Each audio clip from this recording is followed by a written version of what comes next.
तो अभी जो भी नए इस इंडस्ट्री से जुड़ना चाहें तो सबसे पहला और मेन पॉइंट मेरा यही रहेगा, जो कि मैंने पहले भी बताया, कि आप कहीं भी किसी भी प्लेटफॉर्म को ज्वाइन कर रहे हो, किन्हीं भी लोगों के साथ काम कर रहे हो, आपको उन लोगों के बारे में सब कुछ जानना बहुत ज़रूरी होता है। उनकी ऑथेंटिसिटी चेक करना बहुत ज़रूरी होता है। कहीं आप किसी भी तरीके से गलत लोगों से ना जुड़ जाएं, वो आपके लिए बहुत ज़्यादा ज़रूरी है। तो जो ऑलरेडी नोन प्लेटफॉर्म्स हैं, जो ऑलरेडी अच्छा काम कर रहे हैं, जो ऑलरेडी अच्छे पैजेंट्स हैं, बड़े ऑर्गेनाइजेशंस हैं, या जो छोटे हैं भी बट अच्छे तरीके से चल रहे हैं, तो उन्हीं लोगों को ज्वाइन करें और अपनी जर्नी स्टार्ट करें। और जैसे कि पैजेंट्स के लिए स्पेशली ये है कि आपको ज़्यादातर चीज़ें जैसे वॉक करना और आपका कम्युनिकेशन, ये सब चीज़ें कहीं सीखने जाओ तो अच्छी बात है। फिज़िकली अगर आप कहीं से सीख पाओ तो बहुत अच्छा है, बट अगर ना सीख पाओ तो यूट्यूब पे बहुत सारे वीडियोस होते हैं, तो आप खुद ही प्रैक्टिस कीजिए। खुद अपने घर में आप वॉक की प्रैक्टिस कर सकते हैं, आप अपने कम्युनिकेशन की प्रैक्टिस कर सकते हैं। बस आपको एक बेसिक नॉलेज लेके आना ज़रूरी है कि इस फील्ड के लिए मुझे ये पॉइंट्स पे काम करना ज़रूरी है, तो आप उन पॉइंट्स पे काम करके फिर ही एंटर करें, तो उससे आपकी पॉसिबिलिटीज़ बढ़ जाती है। चाहे मॉडलिंग हो, चाहे पैजेंट्स हो, तो आपकी एक पॉसिबिलिटी बढ़ जाएगी बाकी लोगों से, क्योंकि आप अपने आप ऑलरेडी उस चीज़ पे काम करके आए हो। तो जैसा आपने बोला कि अगर आप कहीं सीख सकते हो तो वेल एंड गुड है, वरना आप सोशल मीडिया का भी साथ ले सकते हो। बिल्कुल। आपने शुरू किया, आप भी एक फ्रेशर थी और आपका ऐसा कोई बैकग्राउंड भी नहीं रहा था, क्योंकि बहुत बेसिक फैमिली से हम आते हैं राजस्थान में। तो आपने क्या प्रेफर किया, कोई इंस्टीट्यूशन या फिर सोशल मीडिया? नहीं, उस वक्त इतने इंस्टीट्यूशंस थे भी नहीं। आज तो बहुत सारे ऑप्शंस हैं, और अगर थे भी तो वो बहुत एक्सपेंसिव थे। तो वैसे तो ज्वाइन करने का कभी सोचा ही नहीं। जो भी सीखा वो सिर्फ मैंने स्पेशली जो किया वो मैंने यूट्यूब पे वीडियोस देख के सब चीज़ें खुद से प्रैक्टिस की।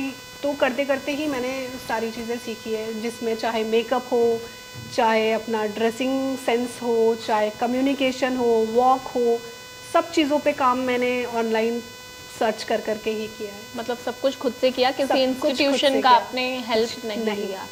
अच्छा, जब हम बात करते हैं पेजेंट्स की, तो दो, I think as I know कि दो तरह के सेगमेंट्स होते हैं। एक में जो फ्रेशर मॉडल्स होती है और एक में जो मैरिड वंस होती है, उनके लिए मिसेस करके कोई कंपटीशन होता है। तो उसके लिए थोड़ा सा क्या डिटेल्स होती है? जो मिस का रहता है वो तो हम सब जानते हैं कि मिस के बहुत सारे पैजेंट्स हैं। तो मिसेस में भी पिछले 2-3 सालों से बहुत ज़्यादा अवेयरनेस आई है, और बहुत सारे मिसेस पैजेंट्स भी अब हमको देखने को मिलते हैं, जहाँ बहुत सारी मैरिड विमेंस भी पैजेंट्स को ज्वाइन करती हैं, इंटरनेशनली रिप्रेजेंट करती है। Even after marriage, even after kids, वो खुद को इतना केपेबल करके उस प्लेटफॉर्म पे खड़ा करती है, और वही अपनी जर्नी परस्यू करती है। लाइक दो तरह के ये सेगमेंट्स होते हैं। बिल्कुल।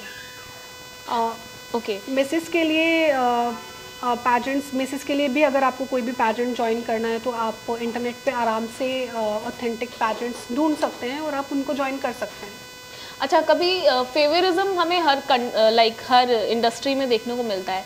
कभी मॉडलिंग इंडस्ट्री में भी ऐसा होता है कि फेवरिज्म की कोई किसी की रेफरेंस से, जानकारी से किसी को जिता दिया हो, या आपने कभी कहीं परफॉर्म किया हो तो आपको ऐसा लगा हो कि नहीं यार, यहाँ पे इन्होंने फेवरिज्म कर दिया है, ये या फिर मैं डिजर्व करती थी लेकिन लड़की अलग बाजी खेल गई क्योंकि बिकॉज ऑफ द कॉन्टैक्ट्स? ये एक हार्श रियलिटी है जो हम सब नहीं चाहते कि एग्जिस्ट करे, बट एग्जिस्ट करती है। फेवरिज्म चलता है, जो कि नहीं चलना चाहिए, क्योंकि क्या होता है कि एक इंसान बहुत मेहनत करके, बहुत हार्ड वर्क करके उस जगह तक पहुंचता है, और उसके बाद इसके चलते कोई और जीत जाता है जो शायद उतना डिजर्विंग नहीं हो जितना कि कोई और हो सकता था। तो वहाँ पे बहुत तकलीफ भी होती है कि ये शायद नहीं होना चाहिए। मतलब ये भी एक एस्पेक्ट है मॉडलिंग इंडस्ट्री। मैंने भी अपनी जर्नी में फील किया है, और ये होता है। लेकिन कहीं ना कहीं टैलेंट हाइड कर देता है, कर दिया जाता है। True, that's true. Because of the contacts और पैसा लेके। हर जगह, मैं ये नहीं कहूँगी कि सब जगह यही होता है, बट काफ़ी प्लेटफॉर्म ऐसे हैं जो रियल टैलेंट्स को ही प्रमोट करते हैं, जो एक्चुअली हार्ड वर्क करता है, जो अपनी पर्सनैलिटी ओवरशाइन करता है, उन्हीं को प्रेफरेंस देते हैं। बट कुछ जगहें होती हैं जहाँ चलता है ये फेवरिज्म, इस तरह से फेवरिज्म चलता है। ये भी एक डार्क रियलिटी है। अच्छा, बॉलीवुड की जब हम बात करते हैं, एक्टिंग इंडस्ट्री की बात करते हैं, कहीं ना कहीं मॉडलिंग और एक्टिंग जुड़ी हुई है, क्योंकि हम देखते हैं कि जो बहुत सारी एक्ट्रेसेस हैं, जैसे प्रियंका चोपड़ा हो गई, या फिर अभी जो नई बनी है मानुषी छिल्लर की अगर हम बात करें, ऐश्वर्या राय, ये बड़े बड़े पेजेंट्स करके आई हैं, सुष्मिता सेन जीत के भी आई हैं, और इसके बाद इन्होंने एक्टिंग में अपनी शुरुआत की। बिल्कुल। बॉलीवुड में भी कास्टिंग काउच देखने को मिलता है अपॉर्चुनिटी के बेसिस पे, तो क्या मॉडलिंग में भी ऐसा होता है कि शोज के नाम पे आपको एक्सप्लॉइट किया जाता है, या फिर कास्टिंग काउच जैसा कुछ होता है? I am not talking about the experience, अगर है आप बता सकते हैं, बाकी ऐसा कुछ होता है? मेरी जर्नी में मैंने ऐसा कभी कुछ फील नहीं किया। मेरी जर्नी हमेशा बहुत स्मूथ रही है, तो पर्टिकुलरली मैं किसी चीज़ पे नहीं बोल पाऊँगी कि हाँ ऐसा कुछ होता है, बिकॉज सुनी सुनाई बातों पे बोलना इज़ ईजी। बट लाइक ये चीजें एग्जिस्ट करती हैं, क्योंकि बॉलीवुड में बहुत एक्ट्रेसेस ने एक्सेप्ट किया है कि ऐसा होता है। इनिशियली कोई नहीं बोलता था, बट बाय द टाइम हम आजकल बहुत सुनते हैं कि हाँ ये सब चीज़ें होती है, तो शायद यहाँ पे भी होता होगा, बट आपका ऐसा एक्सपीरियंस नहीं रहा, लेकिन ये चीजें एग्जिस्ट करती है कुछ जगहों पर। यहाँ ऐसा होता है कि आप खुद अपने लिए एक सर्टन बाउंड्रीज क्रिएट कर देते हो कि नहीं मुझे इतना ही काम करना है, अगर मुझे ये काम मिल जाता है तो ठीक है, अगर नहीं मिलता है तो भी ठीक है। तो वहाँ आपके लिए शायद आपकी जर्नी थोड़ा इजी हो जाती है, रादर देन कोई ऐसा सोचता है कि नहीं मुझे तो ये चीज़ चाहिए, मुझे ये चीज़ एनी हाउ चाहिए, तो थोड़ा जर्नी में भी डिफ़िकल्ट हो जाती है। अच्छा, जब शुरुआती दिन होते हैं मॉडल्स के, तो वो किसी एजेंसी के थ्रू आती है, ऐसा वेस्टर्न कल्चर में है, इंडिया में भी ऐसा है कि एजेंसी के थ्रू आप हायर होते हो, वो आपका सारा एक्सपेंस देखते हैं, बाद में आप उन्हें पे आउट करते हैं, ऐसा हुआ? लाइक आपने किसी एजेंसी से जुड़ी? हाँ, मॉडल? नहीं, मैं किसी एजेंसी से नहीं जुड़ी, बट इंडिया में ऐसा रहता है, जैसे दिल्ली, मुंबई, जहाँ बहुत हाई फैशन रनवे। साथ ही सुना ये भी जाता है कि ये जो मॉडलिंग एजेंसीज होती है, पहले आपके एक्सपेंस के लिए पे करती है, लेकिन बाद में एक्सप्लॉयटेशन भी होता है। लाइक आपकी लाइफ आपकी नहीं रहती है, वो उनकी ज़्यादा हो जाती है, उनके अकॉर्डिंग आपको शोज करने हैं। राइट। हाँ, तो जो हाई फैशन रनवेज होते हैं, जो कमर्शियल्स होते हैं, तो जैसे बड़ी बड़ी एजेंसीज होती हैं, तो वहाँ एक मॉडल को एजेंसी के हिसाब से ही चलना होता है, क्योंकि वो एक हम कह सकते हैं कि अगर कोई रनवे हो रहा है तो वो एक डिज़ाइनर का आर्ट फॉर्म होता है। जिस तरीके से डिज़ाइनर उस चीज़ को शोकेस करना चाहता है, मॉडल को उस तरीके से ही काम करना पड़ेगा। तो वहाँ बाउंडेशंस हो जाती है, क्योंकि क्रिएटिविटी कम्प्लीटली उन लोगों की होती है rather than the model. And because आप एक डेट में हैं, इसलिए फॉलो भी करनी पड़ती है। Correct. मतलब ये है, एक रियलिटी है ये। Right. अच्छा, जब हम मॉडलिंग की बात करते हैं, तो जो लोग जानते हैं मॉडलिंग इंडस्ट्री को, ये थोड़ा गहराई से जानते हैं। अब अगर कोई बेसिक इंसान है, वो आउटफिट देखेगा, कांस जैसे बड़े फिल्म फेस्टिवल्स होते हैं, तो वो सोचेगा कि ठीक है इसने यूँ ये ड्रेस बना ली होगी, लेकिन उसके पीछे एक बहुत बड़ी स्टोरी होती है। Correct. थोड़ा सा उसके बारे में आप बताएंगी?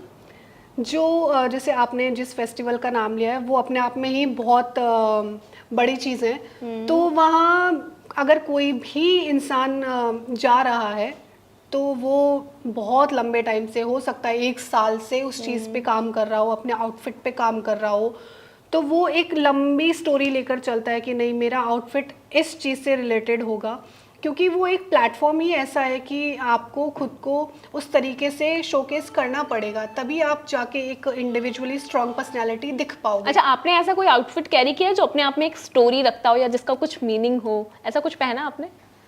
हाँ, हमारा जो पेरेंट्स में एक रहता है नेशनल कॉस्ट्यूम करके कंपटीशन होता है, जो पूरे कंपटीशन का एक हिस्सा ही होता है, तो उसमें हम अपनी नेशनैलिटी से रिलेटेड कोई कॉन्सेप्ट लेते हैं, कोई स्टोरी लेते हैं, और उस स्टोरी पे ही हम पूरा आउटफिट क्रिएट करते हैं। तो मैंने मेरे नेशनल पैजेंट में मेरा जो आउटफिट था वो चंद्रयान से रिलेटेड था।